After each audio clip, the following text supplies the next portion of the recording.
আমরা মসজিদে প্রবেশ করছিলাম উত্তর দিক থেকে।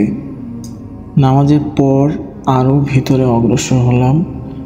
প্রথম খোলা চত্বর পার হয়ে দ্বিতীয় খোলা চত্বরকে সামনে রেখে ডান কোণে এসে বসলাম। সামনে তুর্কি আমলের মূল মসজিদ। আমি যেখানে বসেছি সেখান থেকে একটু সামনে দক্ষিণ পূর্ব কোণে সবুজ গম্বুজ। এই সবুজ গম্বুজের নিচে দো জাহানের সর্দার পেয়ারা নবী সাল্লাল্লাহু আলাইহি ওয়াসাল্লামের রওজা শরীফ। এখানে তিনি আরাম করছেন। কিয়ামত পর্যন্ত এখানে তিনি আরাম করবেন। আর কিয়ামত তক আনেওয়ালা উম্মত তার পাক দরবারে হাজির হয়ে পেশ করবে দুরুদ ও সালাম, হাদিয়া, ইশক মোহাব্বতের নজরানা। মদিনা থেকে কত হাজার মাইল দূরে আমরা জন্মগ্রহণ করেছি। সেই দূর দেশে কেটেছে আমার 25 বছরের জীবন। এতদিন আমি শুধু স্বপ্নই দেখেছি আর স্বপ্নের বেদনা বহন করেছি। আজ আমার স্বপ্নের ময়ূর পূর্ণ পেখম মেলেছে। এখন আমি মসজিদে নববীর নূর ও নুরানিয়াতে স্নাত। এখন আমার চোখের দৃষ্টি সবুজ গম্বুজের স্নিগ্ধতার সিক্ত। এই সৌভাগ্য কি আমার প্রাপ্য ছিল? না, ছিল না। এই পাক দরবারে তারাই শুধু উপস্থিত হওয়ার এবং দুরুদ ও সালামের নজরানা পেশ করার উপযুক্ত, যাদের দেহ, হৃদয়, আত্মা পবিত্র। যুগে যুগে তারা এখানে হাজির হয়েছেন, সালাম পেশ করেছেন, সালামের জবাবও পেয়েছেন। যুগে যুগে তারা এখানে আসবেন, সালাম পেশ করবেন, সালামের জবাবও পাবেন। না বন্ধু, না। পাপী উম্মতি বলে তুমি নিরাশ হয় না। আল্লাহ তো গুনাহগার বান্দারও খালিক, মালিক, রব। সূর্য যখন উদিত হয় পৃথিবীর প্রতিটি ধূলিকণাকে আলোকিত করে। মেঘ যখন বৃষ্টি বর্ষণ করে উষার উর্বর প্রতিটি ভূমিকেই স্নিগ্ধ করে। সূর্যের আলো, মেঘের বৃষ্টি, সে তো আল্লাহরই সৃষ্টি। তাহলে আল্লাহর রহমতের বৃষ্টি কেন বর্ষিত হবে না তার সকল বান্দার উপরে? তাই তো যুগে যুগে নেককার বান্দারা যেমন লাভ করেছেন আল্লাহর রহমত এবং হাজির হয়েছেন পেয়ারা নবীর পাক রওজায়, তেমনি গুনাহার বান্দাদেরকেও আল্লাহ বঞ্চিত করেননি তার রহমত থেকে। তাদেরও তিনি হাজির করেছেন তার পেয়ারা হাবিবের পাক দরবারে। হে আল্লাহ, সোনার মদিনায় পেয়ারা নবীর রওজায় আমি যে হাজির হতে পেরেছি সে আমার আমলের গুণে নয় কোনো যোগ্যতার বলে, শুধু তোমার দয়া, করুণা। সুতরাং তোমার শুকর হে আল্লাহ, তোমার শুকর। ভিতরে আমার আবেগের উচ্ছ্বাস, যদিও বাইরে তার কোনো প্রকাশ নেই। বসে আছি শান্ত সংযতভাবে, অপলক দৃষ্টিতে তাকিয়ে আছি সবুজ গম্বুজের পানে। কিন্তু ভিতরের উচ্ছ্বাস একসময় বের হয়ে এলো একটি ছোট ফোটা ফোটা অশ্রু হিসাব। আমি কাঁদলাম, খুশির কান্না। আমার অশ্রু ছিল শুকর আর কৃতজ্ঞতার। আল্লাহকে বান্দা আর কি দিতে পারেন দুটো ফোঁটা চোখের অশ্রু ছাড়া? যদিও সামান্য চোখের পানি, তবে আল্লাহর কাছে এর মূল্য অনেকখানি। কান্না সেও তো আল্লাহর দান। তিনি যদি দয়া না করেন তাহলে তো চোখের নোনা দরিয়ায় জোয়ার আসে না। সুতরাং কাঁদো শুকরের কান্না এবং আদায় করো কান্নার শুকর। হঠাৎ কি হলো?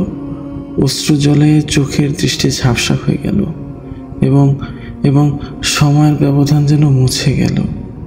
না আছে ঝাড়বাতি, না আছে শানদার ইমারত, শুধু দেখতে পেলাম সেই খেজুর পাতার মসজিদ এবং মসজিদের সামনে সেই খেজুরের বাগান, তার মিষ্টি পানির কূপ, যার বিবরণ পড়েছে ইতিহাসের পাতায়। মসজিদে অনেক মানুষ নেই, তবে যারা আছে তাদের চেহারা নুরানি, মুখমণ্ডল জ্যোতির্ময়। আমি দেখতে পেলাম নুরানিয়াত পূর্ণ এক জামাত আদব বিনয়ের সাথে এগিয়ে চলছে রওজা শরীফের দিকে। ধীর গতি, অনবরত অবনত দৃষ্টি, আকিদাত, মোহাব্বত, ভয়, ভক্তির অপূর্ব এক দ্যুতি যেন ঠিকরে বের হচ্ছে তাদের সবার চেহারা থেকে। তাদের দেখে আমার ভয় বিহ্বল হৃদয়ে একটু যেন ভরসা পেল, কারণ এই নুরানি জামাতের পেছনে যদি চলতে পারি তাহলে আমিও পৌঁছে যেতে পারবো রওজা শরীফের মাকামে। আমার দুরুদ ও সালামও পেতে পারে কবুলিয়াত, এবং দয়াময়ের দয়া হলে আসতে পারে জবাবে সালাম। ভাবের জগতে তন্ময় অবস্থা যেন নিজের ইচ্ছায় নয়, অদৃশ্য কারো ইচ্ছায় আমি উঠে দাঁড়ালাম। সেই নুরানি জামাতের পেছনে চলতে শুরু করলাম। চারিদিকে শুধু নূর আর নূর, সব কিছু যেন নূরের বিচ্ছরণ। উপরে খেজুরের ডালের ছাউনি, নিচে খেজুর পাতার বিছানা, কিছু নেই তবু যেন সব আছে। নূর আছে, নুরানিয়াত আছে, নুরানি মানুষের জামাত আছে, জ্যোতির্ময়তা আছে, জ্যোতির্ময় মানুষের সমাবেশ। অপার্থিব এক পুলকে শিহরণে আমি তখন আশ্চর্য রকম পুলকিত, শিহরিত, উদ্বেলিত। নুরানি জামাত এগিয়ে চলছে ধীরে ধীরে, আমি তাদের পেছনে পেছনে। সবার মুখে দুরুদ, আমার মুখেও। সেই দুরুদের গুঞ্জন ধ্বনি সত্যি অন্যরকম। অন্তহীন ভক্তি, মোহব্বত যেন ঝরে ঝরে পড়ছে। নুরানি জামাতের পেছনে পেছনে আমিও পৌঁছে গেলাম রওজা মুবারকের মাকামে। উম্মুল মুমিনিন হযরত আয়েশা রাদিয়াল্লাহু তাআলা আনহার অতি সাধারণ হুজরা। এখানে আমার পেয়ারা নবীর রওজা, এখানেই তার ওফাত, এখানেই তার মহামিলনের উদ্দেশ্যে তার মহান অভিযাত্রী, এখানেই তিনি চির বিশ্রামে শায়িত। সকল বিনয় ও আদবের সঙ্গে ভক্তি বিহ্বল কণ্ঠে দুরুদ ও সালামের নজরানা পেশ করলাম। অবনত দৃষ্টি, দূর দূর বুক, বিগলিত হৃদয়, তাদের মাঝে নিজেকে বড় নিরাপদ মনে হলো। তাদের সঙ্গে কম্পিত হলো, কণ্ঠে আমার উচ্চারিত হলো, আসসালাতু ওয়াসসালামু আলাইকা ইয়া রাসূলুল্লাহ। হে আল্লাহর রাসূল, আপনার প্রতি দুরুদ, আপনাকে সালাম। কত দূর দেশ থেকে, কত সাগর মহাসাগর পাড়ি দিয়ে আমি হাজির হয়েছি পেয়ারা হাবিবের দরজায়। আমার তো অনেক কিছু বলার ছিল, কিছু মিনতি, কিছু আকুতি, কিছু কষ্ট, কিছু ব্যথা বেদনা করার ছিল। ভিতরের হৃদয় সমুদ্রের তরঙ্গ জোয়ার ছিল, কিন্তু মুখে ভাষা শব্দ ছিল না, তাই কিছু বলা হলো না।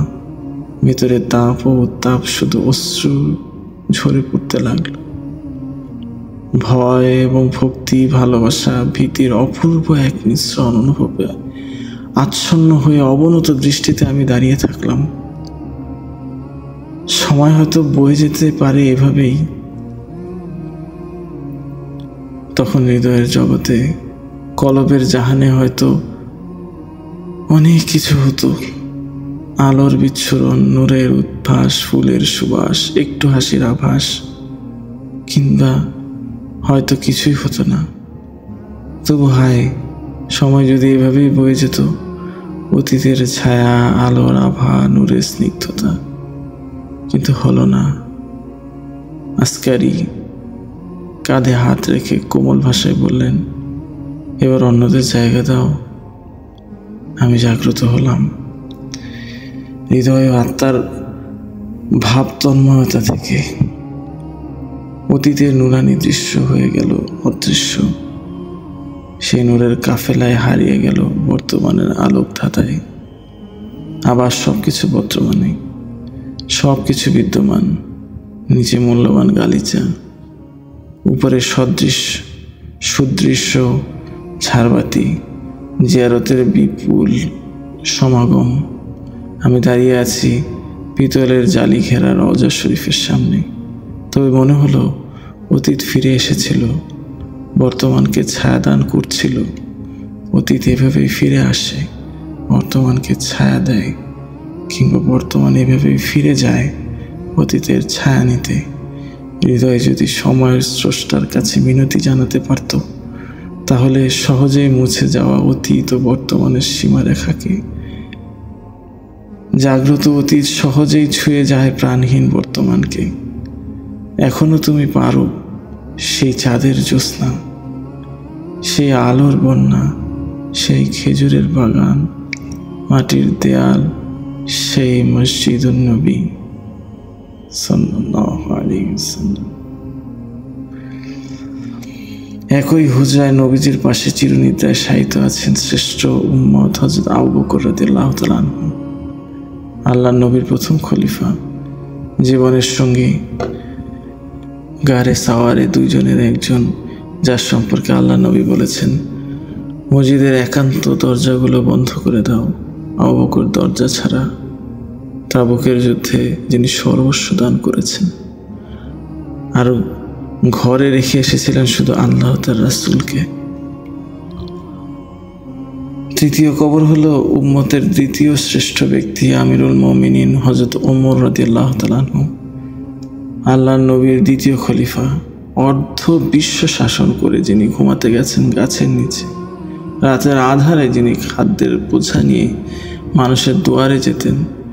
আল্লাহর নবী বলেছেন, আমার পরে যদি কেউ নবী হতো তাহলে সে হতো ওমর। ওমরকে তো শয়তানও ভয় পায়। নবীজির রওজায় সালাম পেশ করার পর একটু ডানে সরে পেয়ারা নবীর পেয়ারা খলিফা হযরত আবু বকর রাদিয়াল্লাহু তাআলা আনহুকে সালাম পেশ করলাম। আসসালামু আলাইকা ইয়া খলিফাতা রাসূলিল্লাহ, হে আল্লাহ রাসূলের খলিফা, আপনাকে সালাম। তারপর ডান দিকে আরেকটু সরে গিয়ে দ্বিতীয় খলিফা হযরত ওমর রাদিয়াল্লাহু তাআলা আনহুকে সালাম নিবেদন করলাম। অবশেষে কিবলা অভিমুখী হয়ে দাঁড়িয়ে মোনাজাত করলাম। নবীজির রওজার সান্নিধ্যে সেদিন আল্লাহর কাছে কি চেয়েছিলাম মনে নেই, কি পেয়েছিলাম জানা নেই, শুধু মনে পড়ে ঝরঝর করে অশ্রু ঝরার কথা। হৃদয়ের গভীরে শান্তি, প্রশান্তি, আশ্বাস, অস্বস্তি লাভের কথা। মনে হয়েছিল জীবনের অশান্ত সমুদ্র পাড়ি দিয়ে আজ কিস্তি আমার তীরে এসে ফিরেছে। আর ভয় নেই ঢেউয়ের আঘাতে ডুবে যাওয়ার। নবীজির রওজায় চোখের পানি ধোয়া সকল চেহারা আমি দেখতে পেয়েছি। এমনই শান্তি ও প্রশান্তির উদ্ভাস। বড় ভালো লেগেছে, প্রতিটি চেহারাকে বড় আপন মনে হয়েছে। হৃদয়ের সবটুকু আকুতি নিয়ে কামনা করলাম, যুগ যুগ ধরে নবীজির যত উম্মতি রওজা শরীফে এসেছে কিংবা আসার স্বপ্ন দেখেছে, কিয়ামত পর্যন্ত যত উম্মতি আসবে কিংবা আসার স্বপ্ন দেখবে, আল্লাহর কাছে যেন সবাই কবুল হয়। রোজ হাসরে পেয়ারা নবীর সাফাত যেন তাদের নসিব হয়। আমিন। কত সহজে, কত আরামে, কত মসৃণভাবে আমার জীবনের লালিত স্বপ্নের সবকটি ফুল একে একে প্রস্ফুটিত হলো। আল্লাহর ঘরের দিদার হলো, সোনার মদিনার পেয়ারা হাবিবের রওজা শরীফের জিয়ারত হলো, কালো গিলাফের সৌন্দর্যে এবং সবুজ গম্বুজের স্নিগ্ধতায় হৃদয় প্রাণ শীতল হলো। লাব্বাইক থেকে আসসালামু আলাইক, এই জন্য গুনাহগার বান্দার কপাল উপচে পড়া সৌভাগ্য।